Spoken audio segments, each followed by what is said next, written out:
Hello, and welcome to episode 140 of the SuperWeapon Podcast, the most overpowered podcast on the internet. It's your boy Darius the Artist, and as always, I got my co-host DC here with me today. What up, though, baby? I'm in this thing, and I think I'm gonna be a little blacked out for the rest of this month. Black History. I think I'm Happy gonna wear Black my History Month, man. You right. yeah, man. I think I'm gonna wear my bank robbing gear. That's what I like to call this. It's gonna be, I'm just gonna be a little crazy with it. You know what I'm saying? But we in this thing, man, and it feels good. It's another beautiful Saturday. It actually doesn't feel too bad outside. Ran a few errands before we jumped on this thing. I shot to Best Buy and was actually looking for some. I was looking to see if they sold any Elgato products, which they do, but they didn't sell what I needed. So I just want to let you guys know that I will be selling my capture card here, gently used.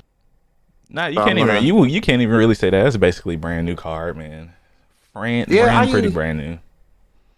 I used it maybe like I did use it though, maybe like 2 or 3 times, but yeah, it's pretty much brand new. We probably bless somebody with it. It's gonna be a nice price. Like I ain't trying to bust nobody over the head with it, but I'll move it out of here. So yeah, that's about it, man. How's your Saturday morning been? What's going on in your world? It's been a tough week. Had a lot going on this week. Been job searching like mad as my current contract comes to an end. But I do, like I was telling you before, I have a lead on a job that I actually really want. So I'm hoping that, So everybody in the chat, put them prayer hands up in chat. Yeah. Let's get them prayer hands in chat. Hoping I hear some good news next week, man. Very excited about the potential job. Very, very, very excited. But other than that, it's been a pretty okay week, man. Just like I said, like I was telling you before, me and Lisa, we've been playing High Five Rush off stream. She has her own save, and she's very determined to beat the game. She's been having a blast playing it, so can't really complain too much on that front, man. I did, and fun fact, by the way, for those of you who are listening, like DC said, it is Black History Month, man. First podcast of the month. Something that I learned while watching Good Times this past week. Yes, we started watching Good Times. For those of you who've never seen the show, it's incredible. Oh God! I didn't know that Black History Month used to only be for a week. I didn't know that until recently. It started out just a week in the month of February, which I thought was really interesting, and later expanded to, I think it was 1977 when they expanded it to Black History Month. I could be wrong on that, but yeah, man, just really happy to be here, man. Very exciting news. We got some stuff to talk about this week. I was initially thinking it was going to be kind of slow, but we got some fun topics and stuff to kind of cover. We're going to be touching, I think, pretty much a little bit of every part of the entertainment industry today. Not really just sticking to games and stuff, but yeah, man, let's just jump into it. The big news, of course, is the rumors about E3. So E3 is supposed to be coming back this year. We know it took a break last year. I had predicted E3 was dead and gone forever, buried forever. But they announced later, like late last year, I think it was, that they were planning on bringing it back, and they were looking to kind of change the show up a little bit. And they partnered with, I forget the name of the company, like an event company that's supposed to kind of, I guess, bring a little bit different format to it. Because like we talked about last year, man, E3 is really just kind of, it hasn't been as big in the industry in the last couple of years, and that's even before COVID, really. It seems like it was kind of on the downtick a little bit, and they were looking to revive it, but latest rumors are that, the big three are not going to be there. Xbox, PlayStation, and Nintendo, according to IGN. We've heard some unsettling rumors that none of the platform holders are making plans to attend E3 this year. And I think that would be a huge blow to them trying to bring the show back in whatever form they're trying to bring it in. Do you think E3 could survive without the big three there? I'm sure now we're gonna get into it. Like I have some ideas of what I think they're gonna do around that time of year, but for them not to be there in an official capacity, do you think E3 even stands a chance this year? of being successful, and will the ESA even run the risk of trying to hold another event next year? Man, look, this is going to be a dumpster fire. I'm I'm just gonna, you know what? I'm being honest this year, man. I'm being a little more honest, I man. love it. Taking notes from my main man era, bro. We had to talk about this, and we're gonna. I'm gonna be more honest, but I'm not gonna be rude, because you Right. could be honest and have a good opinion without being an asshole. But I honestly think that this is not going to bid well for E3, considering how much weight the big three holds with E3.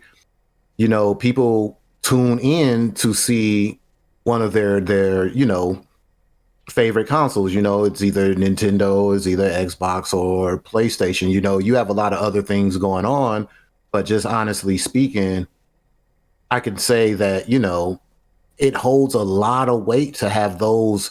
If the rumors are true, if they leave, like, you could probably do like software and stuff like that, because it is a electronic, right? That doesn't mean specifically games. So you could do Sure. computer tech. You could focus on indie games, big indie games, and stuff like that. But it would definitely put the nail in the coffin, I believe. Like that's hard to not have those guys there. That's like, okay, what are we coming here for? And like I said, unless they started shifting majorly over to tech items and things of that nature and start like really focusing in on that, because there's a big crowd for that, believe it or not. There's a lot of Yeah. techie folks And out there, so maybe they could convert that. You know what I mean? it's funny. I mean, it's funny you say that too, because that's really like the origins of E3 itself. It started out just like what you said, like a tech. It was more of a. I mean, the entertainment, electronic tech. It started as a tech show originally.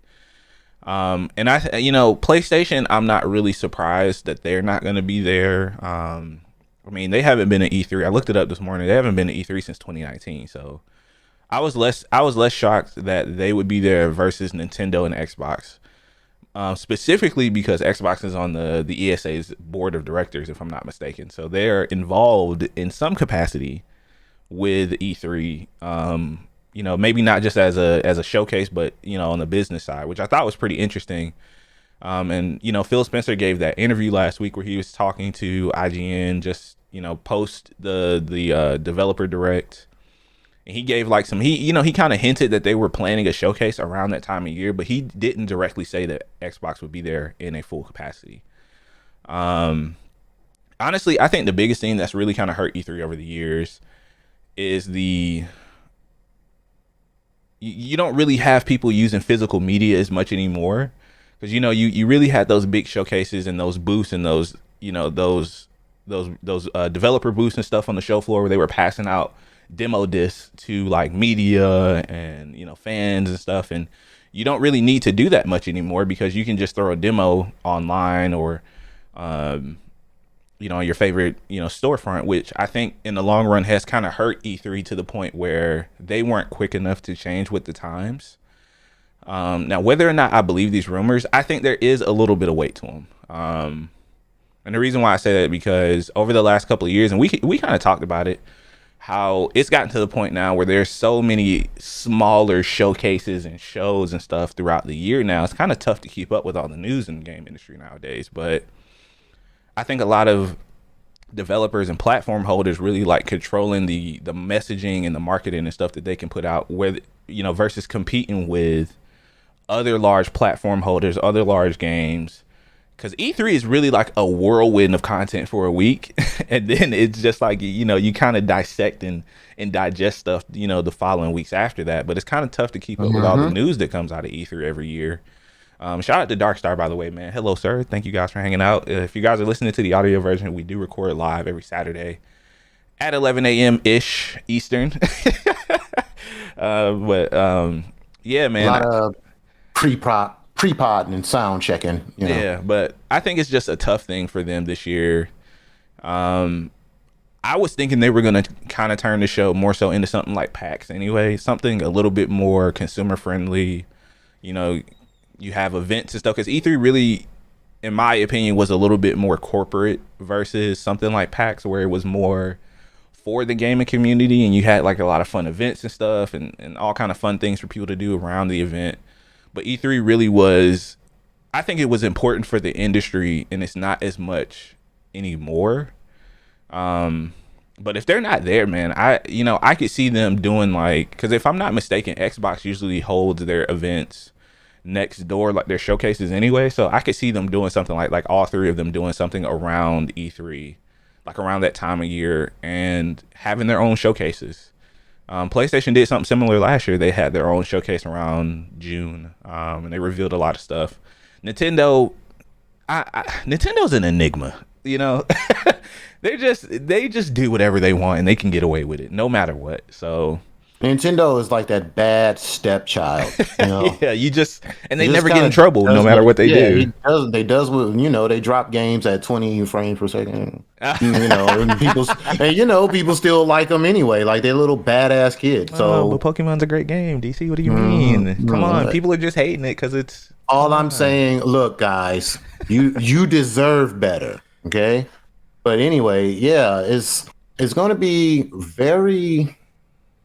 It's going to be very, very, very, very interesting to see what these guys come up with, what they bring this year to E3. And, you know, it's supposed to be the post-COVID E3. This is supposed to be the big comeback. So, I mean, I wouldn't be surprised if we damn near have a concert at this point. Like, it's, you know what I'm saying? Yeah. Like, surprise guest star Beyonce or and something. If I'm not mistaken, didn't they try to do something? I think the year before. What was it 2021 or something? Like they tried to bring in like influencers and content creators, and I think I think it just kind of fell flat. Like it just kind of felt forced. You know, it didn't feel like E3, and that's really like the tough thing. Like, what does E3 look like in today's gaming market? Like, once again, I'm here to tell the truth, man. Once again, I'm sorry if this sounds harsh, but I feel like E3 is on the same level as Halo right now. Oof. It may be time to just hit the reset. It may be time, maybe not even reset. It might be just time to go. Like we've outlived and outgrown this. Like everyone has their own show now. True. You know, it may be time for us to stop living in nostalgia and kind of just let it go. But like I said, I mean, if they could reinvent themselves into like a strictly tech show, that would be awesome. I would be here for that. Like, it's so much tech in the world. It's so much they can cover. It's so many companies that would love to get that exposure. So my bet, if I was a betting man, I would say they are going to slowly start converting back into like tech show format. And then, hey, if like Xbox or somebody got something that they specifically want to just drop in there, cool. But I don't think they're going to be focusing on consoles as much anymore because everyone's doing their own thing. Everyone has their own show. It's funny you say that. I mean, like, remember we used to get like big console reveals back then. Like, you know, I honestly, I'll say this much, man. I miss the old E3, like when everyone used to show up there. You know, it was kind of like the biggest party of the year. It was like bring out your suit and tie and best whatever you was working on. Like, you know, Street Fighter has illustrious history with E3. That's true. Certain games have like just, you know, illustrious history with E3. You know, a lot of Capcom games, you know, was premiered or shown at E3. Like there was these big set piece showcase like moments of like big AAA titles being announced at E3. So now it's just like, oh well, we got Street Fighter coming out. We're gonna have a Street Fighter showcase, or we're gonna have Capcom showcase, and we're gonna like they're doing stuff on their own. So, hey man, it's hard. Like as technology advances, it's always like a double-edged sword. Like there's gonna be good, and there's gonna be bad. Like everyone has the ability now to do their own thing, which is great. But then on the flip side of that, we have to let things like E3 kind of fade away. You know, some of our, you know, gamers out there, all the gamers out there, we can all probably agree to this, that, you know, E3 was a major part of us becoming gamers and growing up and True. learning to love games. So I don't know, man. I wish them the best, man. I hope they could figure out something that works for everybody. Yeah, man, it's definitely a tough thing. I mean, of course, we're gonna cover it no matter what kind of happens. You know, like I said, this is all conjecture and rumors. I think there's a little bit of truth to it, to be completely honest. You know, with the associated cost of the booths that these companies have to pay just for the show floor, I think that's really one of the biggest factors where they could like take that money and put it into their own showcase. I do hope that we get some sort of long form showcase. I mean, I do love the developer directs. Don't get me wrong. Like, I love those. They're quick. They're easy to digest. They're straight to the point.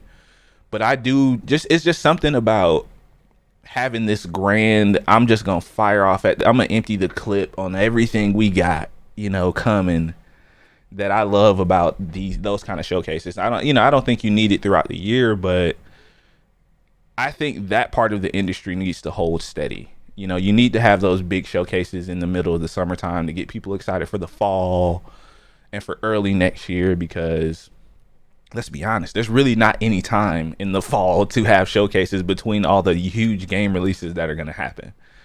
And yeah, we don't really know what, and plus we don't really know what outside of like Spider-Man, maybe Hellblade, and a few other titles that are coming out this fall. That calendar is going to fill up pretty quick, and that's usually when it does. So we'll see what E3 does, man, and maybe they'll convince them to come back. I don't know. Maybe they'll get on their hands and knees and beg. I don't know. But the ESA, they got a pretty big hill to climb to try to figure out what they're going to do with E3. Them and Xbox. Yeah. So hey, what's going on, BZ? Shout out to BZ in the chat, man. Once again, thank you guys for hanging out today, man. If you guys are listening to the audio version, we do this live and in person, semi in person, every Saturday on Twitch at 11 a.m. So thank you guys for hanging out in chat. Let's move on, man. We're gonna be talking about some Twitch next. We haven't really talked much. Oh, let me get my laptop. Let's pull out the notes. Oh, I'll say this much, man. I'm actually pretty excited to talk about Twitch today. They announced some pretty interesting for the first changes. time, right? Yeah.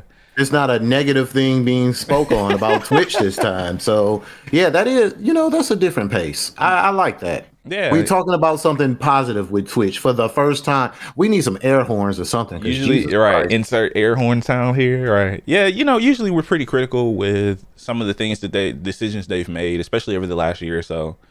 But yeah, Twitch dropped an open letter to the community from their CPO and the CMO, the Chief Product Officer and the Chief Monetization Officer. They laid out some pretty big plans for the platform that in my opinion, that they're trying to, I don't want to say keep up with the trends, or they're just trying to stay ahead of the game, when it comes to the content creation industry. Which I think is a good thing, because it seems like Twitch is finally getting their, excuse my language, with their head out of their asses and realizing that, if they continue down the path they're on, another platform will eventually overtake them. And I think they're trying to bring in the best of both worlds here. But the biggest thing I really wanted to talk about was, they're planning to implement the ability to create vertical clips, as well as pinning clips to your Twitch page, essentially, which I think is pretty huge, because in my opinion, if you're not live on Twitch, your page is essentially, it should work as a billboard to your content. And I think that's one of the biggest things that Twitch has kind of failed to do since its inception. If you're not live, then you essentially don't exist on the platform, in my opinion. But what did you kind of think about some of the news that they dropped, man? Do you think Twitch is heading in the right direction with some of the announcements they made? We're going to go through the letter and talk about some of the things, but, like overall, how did you kind of feel reading through the open letter that they dropped last week, or the week before last? Well, first of all, as much as we take a dump on Twitch, I would like to say that it was definitely refreshing reading through this letter. Mm-hmm. Because it does seem like, somebody up there is really taking into consideration that the throne is being threatened. Let's be real. Let's be honest here. The throne is being threatened because right now, people are a lot of people. And I mean, I be in these Twitch streets every day, all day. I go to so many different people's pages. Um, and every page I go to, they're dual streaming. A lot of people, busy.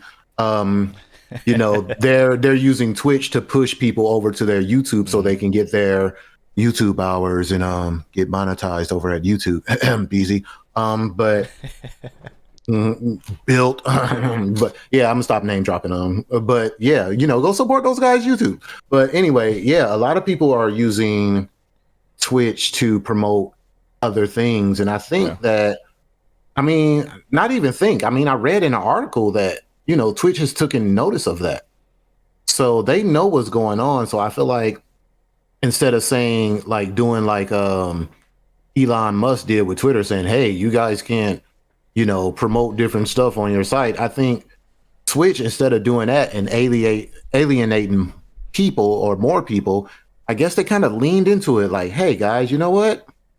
We're going to do this. All right. So we'll make it easier for you to edit your clips and put them as YouTube shorts, TikToks, Instagram reels. We're going to make it easier for you guys." And I think that was genius.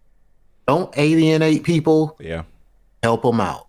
Like, hey, because at the end of the day, when people talk about Twitch, now they have something positive to say. Like, hey, did you know on Twitch you can do this? Oh, you can edit this and you can drop it over here in TikTok, instead of saying, oh, well, Twitch don't let you, promote in other places and all that stuff, right? Instead of So doing it, yeah, saying it without saying it. Yeah, they definitely have fought against that trend for the last couple of years, for sure.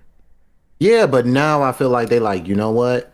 Maybe that's not the smart way to go about it. So let's try this. Let's give the people who use our platform, let's give them more tools to expand, because at the end of the day, that's only going to bring more people to Twitch, which is what you want.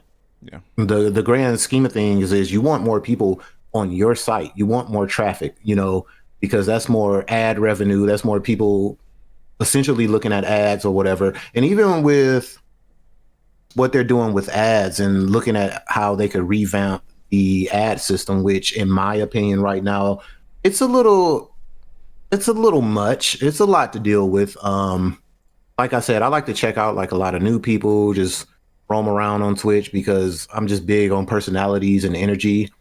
So when I go to someone's page, I'm not gonna lie, like when that, 8 ads pop up, I'll be like, oh, because that'd be making me want to click somebody else. But it depends on the person if I really want to see what they're about. You know, I'll just play a quick game of Snap or something, Marvel Snap, on my other monitor while I wait through the commercials. And then you kind of check it out. But them giving you opportunities to kind of switch this up, just them entertaining the thought, is a big step in the right direction. I want to see the final product of this, like how they're gonna roll it out, how people are gonna implement it. We do have some streamers in chat here. I know that they're excited about it, to see how that's going to help them grow their content, because we've talked about this a billion episodes, about Twitch, it being hard to grow on Twitch.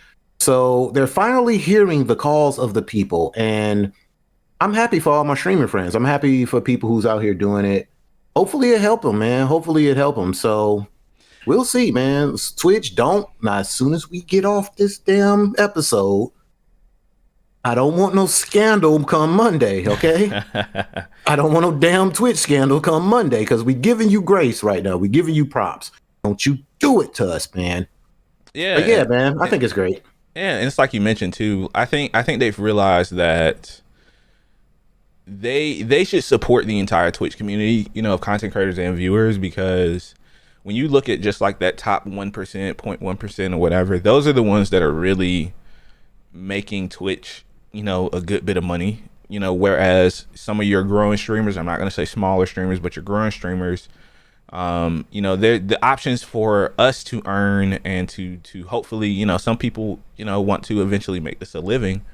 They're looking at ways to innovate on that. And I think that is incredible. That's a great thing to do, because not only are you giving people more opportunities to be discovered through the use of tags, and I would love to know, honestly, I would love to know some data on how the tag system, like adding customizable tags to your stream, how that actually works, and if it does affect your discoverability. Mm-hmm. But with the introduction of them trying to change how ad incentives work and how you can, and they didn't really say exactly how these changes were going to be made, but they're looking at changing the way that you have to run pre-roll ad, how you run ads to get the pre-roll ads off of your streams. So for those of you who don't know what I'm talking about, if you run a 90-second ad, it prevents pre-roll ads. It stops pre-roll ads for every 30 minutes. So that's how it currently works, and they're looking to change and enhance that to make the experience better for viewers. And I think that's a smart move to do. I mean, you look at what YouTube's doing right now. They just started monetizing YouTube Shorts for their community. So, for those of you guys who have not, if you guys are content creators and you haven't looked into YouTube Shorts, you are falling behind incredibly fast right now. And that is something you definitely need to look into. Because shorts, I think short form content has really just started to kind of take over the industry, and just the social community as a whole, not just streaming. But I think it's good that Twitch is starting to realize the importance of that content, and eventually maybe we will get to the point. I don't think we'll see monetization on clips yet for Twitch, but it would be nice to see. And making that stuff easier for people to find. Honestly, I would prefer them to replace that section of your channel with like that channel trailer section. I would prefer them to replace that with the clips. That way, and you can kind of do that on YouTube, where you can kind of organize how you want your channel. Like if you want your videos to show up at the top versus your shorts. I really hope that we have something like that, to where you can customize your channel and really work on it as promoting your brand as best as possible. Because I'm gonna be honest with you guys, I've never watched a single Twitch channel trailer. I haven't. I don't care to. It's too much time. I'm just being honest. It's too much time. I only watch movie trailers. This is the year of honesty, brother. So I've always felt like it was lacking in what the purpose of it was. And so, hopefully, they'll really kind of figure out what they're going to do with like discoverability and how they're going to implement this stuff to benefit growing streamers. Because your large streamers, like once again, your 1%ers, your whale streamers, whatever you want to call them, they don't really need help with discoverability. They already have their communities built in. They're not going anywhere. But for people who are looking to grow on Twitch, and in my opinion, Twitch is still the best place to live stream. It's important that you try to figure out how best to really put yourself out there. I mean, honestly, I would love some sort of data on, and they said they're looking to enhance analytics. That is great, because Twitch's analytics sucks. The analytics section sucks compared to like YouTube. It's trash.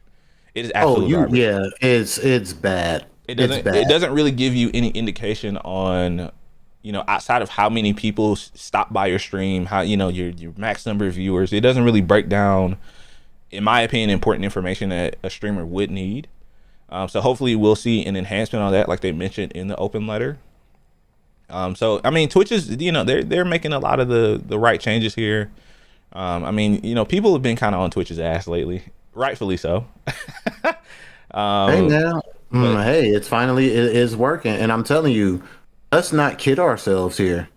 This is why we need competition, because I feel like a lot of this is being done because YouTube is growing, man. YouTube is growing. YouTube and TikTok. If TikTok doesn't get banned, TikTok, of course. But TikTok is a beast in itself, but they got a lot of other stuff going on that they need to be worried about. But Twitch, like, you're basically homegrown. Like, you've been here for a while. Honestly, you should have been taking some of these steps that you're taking now, but I'm not going to harp on you.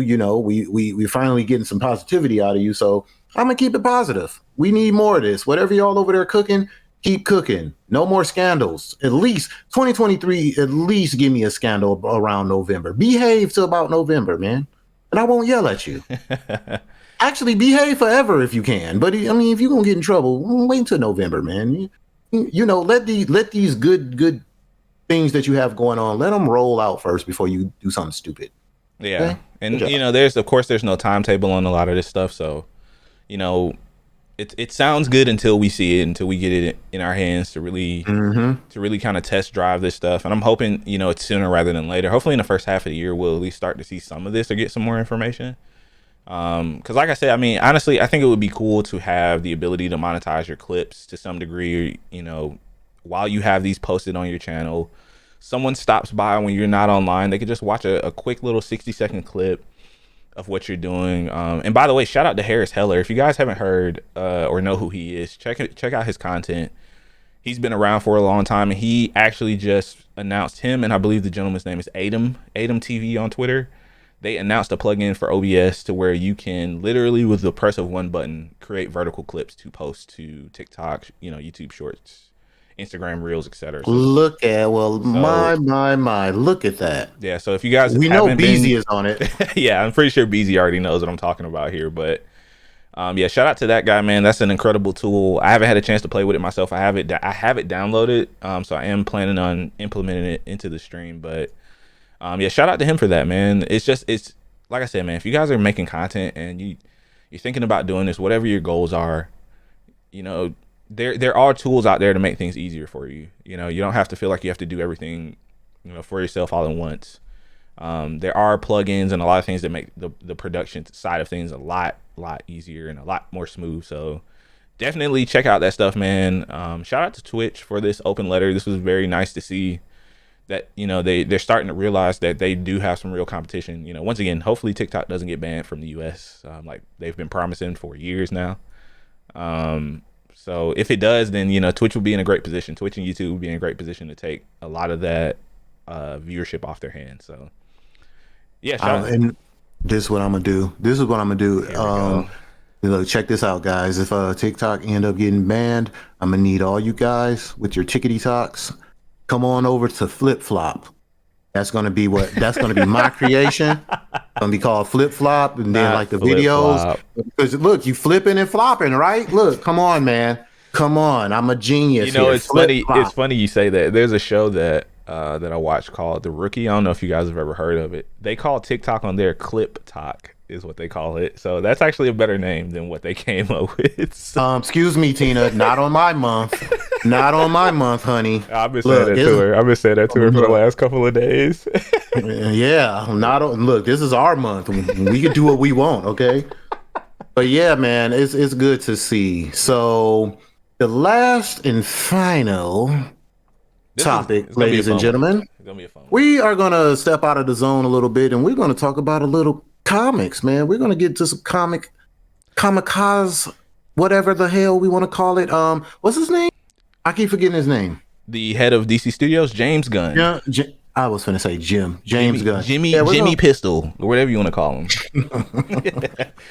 Yes, the former director for a lot of the, some of your favorite Marvel Studios projects. He announced, of course, you guys don't know we're talking about James Gunn. He's a director and now the co-CEO of DC Studios. They have finally announced their plans for the DCEU, the DC Entertainment Universe, not the Cinematic Universe, Entertainment Universe. And that's a very important distinction to make. So they've announced quite a bit of information and news on things, including some updates on, how they plan to kind of spider web out from what they're going to do. So firstly, they're going to reset everything or most things using the Flash movie. A lot of people weren't happy about that. I think it's however you feel about Ezra Miller and their antics over, the last couple of years, the movie's still going to come out. And, Flashpoint, for those of you guys who don't know, is a pretty big event in a lot of DC Comics, but he's announced that they're going to have continuity between their TV shows, their movies, and video games, which I thought was pretty interesting, where he wants all the same actors. Yeah, he wants all the same actors playing the same characters in a lot of these properties. I'm curious how that's going to work, because even Marvel doesn't really do anything like that, where they have, actors playing. I mean, outside of TVs and film, you don't really have a lot of superhero games yet, but there are some on the horizon that have been announced over the last few years. I thought this was pretty cool. First of all, how I felt about the announcements. I think it went over a lot better than I was expecting it to, because we've made plenty of jokes about DC over the last couple of years. And I don't really think the fatigue of superhero films is ever going to wear in the larger community personally. But as someone who, I don't want to say you're like casual when it comes to this stuff, but someone who doesn't really watch a lot of superhero films and TV shows, did this news kind of like pique your interest with DC at all? Because Marvel is kind of taking over as far as like TV and film over the last like decade. But do you think DC is finally gonna get their together? Well, ha ha ha. DC talking about DC. Ain't that something, guys? Ha ha. That's my funny for today. Anyway, I think it could be done. I think it could be done. It's going to take a while, but the thing is with DC Comics, I need them in the movie universe and stuff to establish kind of their own identity. What I don't want is Jimmy Two Pistols to come in there and try to use the formula for Marvel on DC. Like, I always thought DC should kind of do like independent movies, don't really have them all leading into each other to build up to one big bad like Marvel did with, Thanos and stuff like that. I just feel like they have enough compelling stories to just drop like really, really good trilogies. And if other characters come into that trilogy, then that's fine. If it's just naturally like, say you do a Batman trilogy and maybe Superman make an appearance, but don't really make it this whole big spectacle. You know what I'm saying? DC has a lot of interesting characters and they could make a lot of great movies. There's a lot going on with DC because Mr. Two Pistols came in there and pretty much he don't want to say fired, but he's just saying, they didn't get the job. I think yeah, in regards to that, right, with the whole God, what's his name? The superhero guy. Superman. What's his name? Oh my gosh. Superman. I just had a huge brain fart, guys. Henry Cavill. Holy cow. Yeah, he addressed the whole Henry Cavill, the news and the rumors that, Henry Cavill was never offered the job of Superman. He wasn't fired because the job was never his to have again, is essentially what he said. I don't know if I really believe that. Personally, I don't really know if I believe that. And to kind of piggyback off of what you were just saying, I agree that I don't think they will follow the Marvel formula to the T, especially with the announcements that, they did announce the sequel to the Batman, which came out last year, which I thought was an incredible film. If you guys haven't watched it, go watch it. They announced that Batman 2 is coming out in 2025, so we got quite a while to still, wait for that. But he announced that Batman wasn't going to sit in the main DC universe, that it was going to sit in its own separate universe called Elseworlds, which is going to be like a series of TV shows and films and stuff that don't really tie into anything, which I think is really nice to hear, because that way you don't have your audience having this feeling of FOMO where they have to watch every single thing to understand the, every individual story, where honestly, I think Marvel's leaning into that even more than they ever have, to be completely honest, where you kind of have to watch a little bit of everything to understand most stuff. And even somebody like myself who, I watch a lot of stuff because I enjoy it personally. Mm-hmm.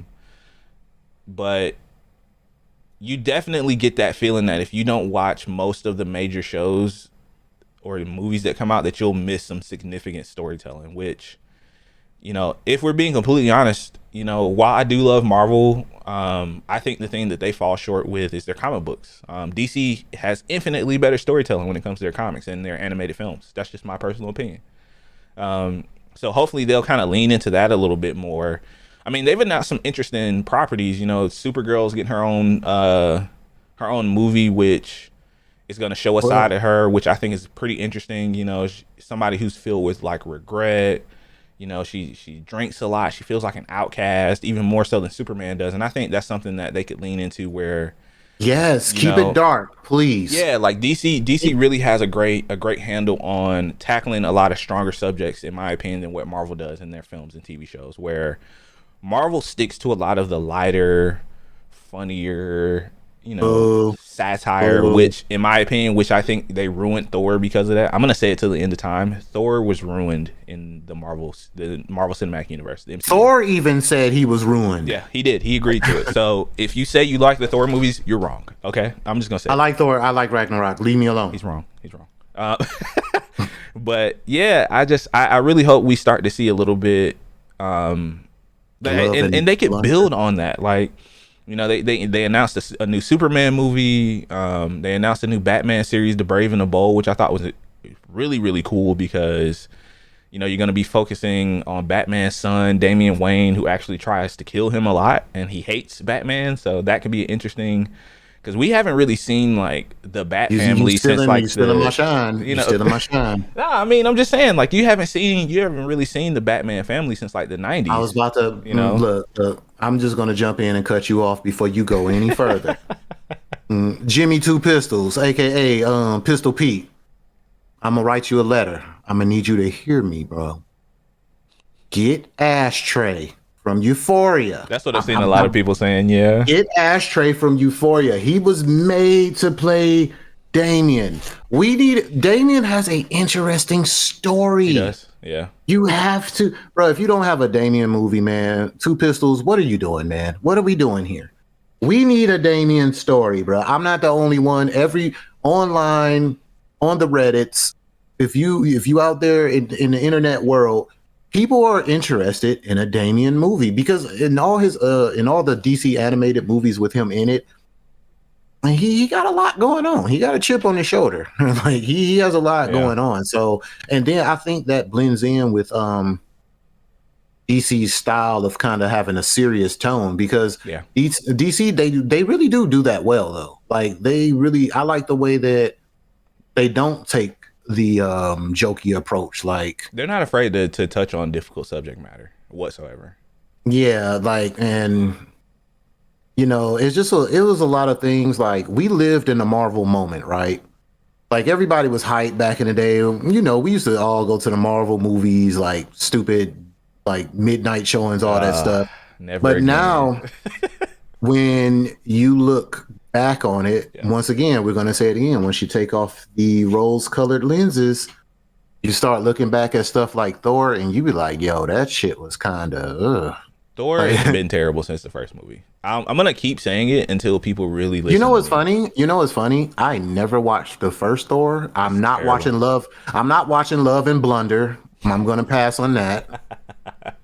And I know the seriousness of part 2, considering the story and what they were going for and how goofy it was. I understand the hate, but for some reason, I like Thor 2. I can't explain why. I understand why people hate it. Don't get me wrong. I really do. But for some reason, it landed for me. That and the first Guardians of the Galaxy is probably like my 2 favorite DC movies. No lie. Marvel. Like I know that's wild to say. I mean, yeah, Marvel. 2 favorite Marvel movies. Yeah.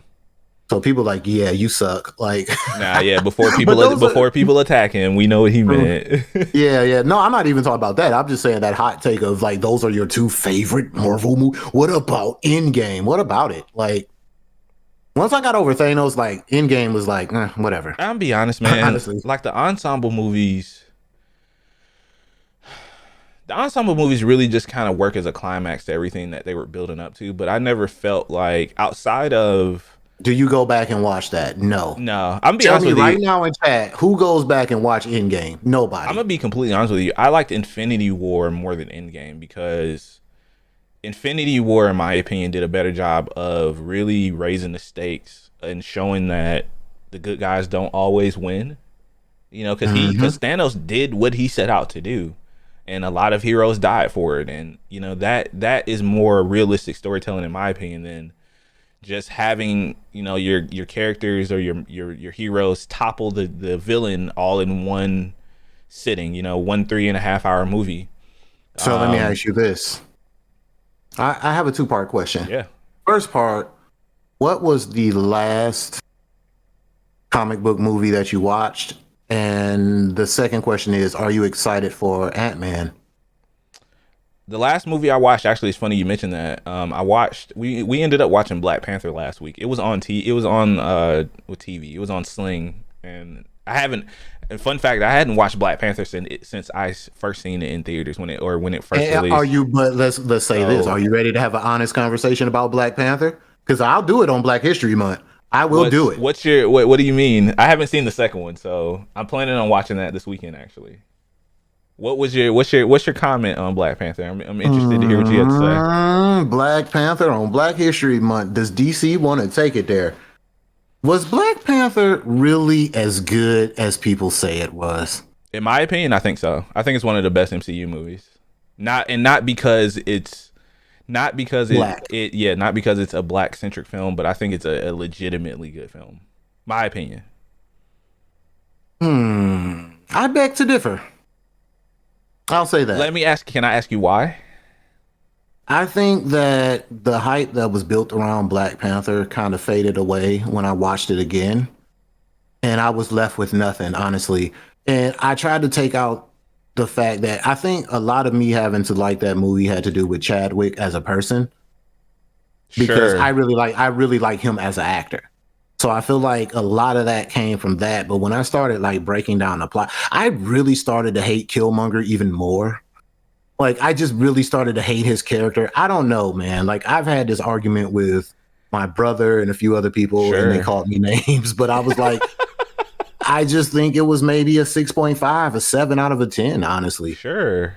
But I haven't watched part 2 yet. I just didn't feel like going through the emotional roller coaster of watching part 2. Yeah. I didn't feel like being sad, so I never watched it. So I think Black Panther did a good job of establishing the theme and the identity of the character itself, which, in my opinion, once again, a lot of the MCU, of course, everything's up for interpretation. Nothing's going to be the exact same as it is in comics and stuff, but I think they did a good job of honoring that and also giving it a new perspective. And they hit a lot of real world topics, in my opinion, that weren't super heavy, that that were centric to the film. I think that they did that part justice, while also you have a king who is or a hero who is struggling with his new responsibilities, dealing with the death of his father, whom he admired and looked up to, while also facing the dirty past that he left behind that he had to clean up. And I think that's part of where my problem lies. Like, that right there. Like I said, it was a good movie. Don't get me wrong. Sure. Like, I'm not trashing it, but no. I feel like those topics, the things that you just mentioned, I feel like maybe the movie would have been too long. So this is why I agree that some movies really should be TV series, because I wanted them to dig deeper into that. Like, I wanted them to dig deeper into that aspect, and I felt kind of like not let down, because I know it's a movie. I know they can only put so much, and I believe the director, like, shout out to him, what's his face, Ryan Coogler. Ryan Coogler, yeah, shout out to him. He did a good job with getting so much into the time that he had, but I just wanted them to touch on that, like the political aspects of it is what like really left me hanging, and it made me mad, because I know a lot of people watching, they be like, bro, like, they don't want you to get too deep into that, because then people start. So it wasn't so much the content of the film. It was, you just wanted more of what was there. Is that what you're saying? Yeah, man. Okay. I feel like look, Black Panther calling me now. See, they done heard my mouth. Oh man, they're gonna forever and break his door down, guys. Oh no. Like, yeah, I feel like it was just stuff that I wanted them to touch on more, because I thought that was like really such a good angle. And then the fact that we was just talking about how Marvel usually kind of lightly tread over things. Mm-hmm. Like, I feel like that opportunity right there was for them to hit like some hard hitting topics and kind of blend it into the universe. So yeah, Black Panther. I'll say this much: you'll be happy to know. I think they actually announced a Wakanda TV series that Disney's developing right now. It doesn't have a release date, if I remember right, but they're working on something with Ryan Coogler. So maybe we'll see. Maybe you'll get that in that, or hopefully we'll get that in that series, because and God rest his soul, man. I think he was gone too soon, man. Because he really could have done some great things, I think, in the MCU, and really shined a light on a lot of things that I think, in my opinion, Marvel has failed at, because in my opinion, man, like, you have a lot of shows. A lot of the shows kind of follow that kooky formula. Like, I'm cool with jokes and stuff. Like, I think it worked really well with Loki. They did a good mix of comedy while also having some serious moments and tones that had some pretty big implications for the wider MCU. But shows like She-Hulk did good, in my opinion, up until the very last episode, where I think they leaned a little bit too far into the comedy and the fourth wall breaking stuff. But to answer, to finally answer your second question, this is probably the first Ant-Man movie I actually want to see. I didn't care for the first. That's my underrated series, man. I love Paul Rudd. Nothing against Paul Rudd. It's not him. I think it's just. I love Ant-Man. For me, I think it's just like what I said about Thor. You just it's too much. It's too much of the silly. It's just a little too much for me personally. But can I ask you something though? Yeah. Can I ask you something? Is that kind of his thing though? No. Because when I watched these Ant-Man movies, I went into it totally blind. No. Right? I didn't know anything about Ant-Man. He's a scientist. So. Hank Pym is Ant-Man in the comics. He's the old man in the comics who's not funny. He's like Bruce Banner. He's more of a scientist. I mean, of course, you always have those, quirky quips and stuff here and there, but his central character wasn't one that was comedy based, in my opinion. And like I said, everything's up for interpretation. It doesn't mean that it's bad or I hate it. It's just I wasn't really interested in it. Like it was kind of like that same formula that they had been following for a while. But this actually looks like it's looking to progress their characters, besides just making jokes for 2.5 hours. Yeah, it looked kind of dark. It looked kind of dark, right? Yeah. Like it looks like it's going to be kind of a dark kind of a movie, and I'm here for that. Like it's been a while since I've been to a movie theater, right, to see a superhero movie, and I'm thinking I might make my return with this one. I might. Yeah, I was thinking about going to see it as well. Maybe we'll do a side episode if I do decide to go see it. Your boy is. But let me tell you something. Hey, God, I forgot his name. Mr. Majors. Hey, Jonathan Majors. Yeah. Whatever you own, I'm gonna need you to send me that recipe, bro. That man got D cups. You hear me? D cups in an 8-pack. Okay. My God. Okay. That guy is ripped. I will tell you. I think you should watch Loki before you go see it. It'll give you more context than what's going on with his character. A lot more. I kind of watched somebody put something together on YouTube that covered all that. Oh yeah, you can do that too. Yeah, if you don't want to watch the series, there you go. No, I watch both. Support it. But I'm excited to see what DC does. And there's one particular series that they announced that I feel like I spoke this into existence, and I can't be mad at anyone but myself. Booster Gold.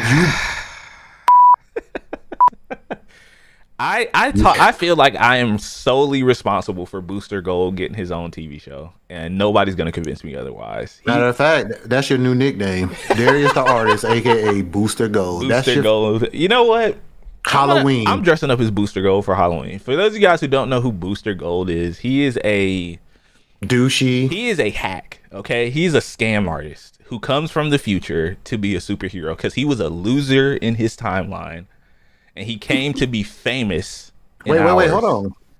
Hey, that don't sound too bad. That sounds like something I would do. I had a time machine. Hold on. Let's not get carried away here. Booster Gold might be that guy. God, man. He's such a hack, bro. I hate him. He's a freaking hack, man. And you know what? And you know what's crazy? Because that movie may be the one. Like, it's always those movies that you think... Nah, it's going to be a TV show. It's going to be a series. Yeah, it's not a movie. Bro, we get seasons of Booster, bro? Oh, God. Ugh. Hey, only person... Hashtag fire yourself. James Gunn. Yeah, I can't blame anybody but myself. No, hashtag fire you. Okay, yeah, it's my fault. I've been talking about it for years. This shit. I really did. Oh my gosh. We're running out of time, man. I think that's a good place to end it. Booster Gold. Ugh. Thank you guys for listening to episode 140, man. I appreciate you guys for hanging out today. Like I said, if you guys are listening to the audio version, we do record this podcast every Saturday at 11 a.m. ish. on twitch.tv/Darius the Artist. Make sure you guys follow all the SuperWeapon socials, as well as the SuperWeapon YouTube. We are uploading the episodes onto YouTube as well for those of you guys who might want to watch them. And we would appreciate it if you guys could go over there and show the YouTube some love, man. You know, subscribe, content, cancel, #cancel Darius the Artist. She's right. Ugh. Oh, they gonna cancel me after that Black Panther take. I'm telling you right now. You should make that a clip. Oh man, that would be a great. Oh yeah, it's gonna be a clip. Yeah, let's put more heat on me. Yeah, they love that, man. But yeah, you guys can find me everywhere. Darius the Artist, where E is a 3, and I'm gonna let DC take us home, baby. First of all, I would like to give a special shout out to all the people in chat that participated in this lovely, lovely morning stream / podcast. We really enjoy having you guys in there chatting it up, giving us questions and all that good jive. One person that we want to, well, she's a mod. We can't ban her. I don't know what to do. But not on our month, Tina. Not on our month. That's all I have to say.